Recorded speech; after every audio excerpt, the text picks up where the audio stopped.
Voice of public report Mushtaq Ahmed Solangi तिरियालो शहरी इतिहाद के उहिदेदारनि के मान में आजियाणो मेमून इतिहाद पारां ॾिनल आजियाणे में आयल महिमाननि ते गुलनि जी वर्खा ऐं गुलनि जा हार पारां इस्तक़बाल कयो वियो।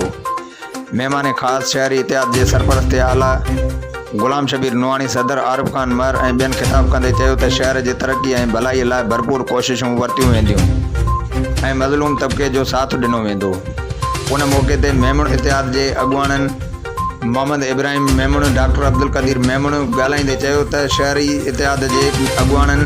ऐं समाजी अॻुवाणनि सां हर क़दम ते गॾु हूंदासीं ऐं बिना फ़र्क़ जे ख़िदमत कई वेंदी। मेमून हाउस पिरियालो में थियल तक़रीब में समाजी अॻुवाण उस्ताद गुलहसन लोहर, उस्ताद निसार अहमद धारेजो, अमीर बख्शुल अंसारी, हाजी मुनीर अहमद बलोच, उस्ताद अली अहमद सोलंकी, उस्ताद अब्दुल कादिर चन्ना, उस्ताद नेमतुल्लाह सोलंकी, समाजी अॻुवाण ज़ाहिद हुसैन शेख, इरशाद अहमद मेमून, हाफिज़ मोहम्मद अफजल सोलंकी, सिराज अहमद मेमून, उस्ताद खादिम हुसैन मेमून, सिबगतुल्लाह मेमून, सनाउल्लाह बलोच, अॻूणो काउंसलर जूड़ो मल समेत केतिरनि ई शिरकत कई। वधिक ख़बरुनि जे लाइ ॾिसंदा रहंदा वॉइस ऑफ पब्लिक।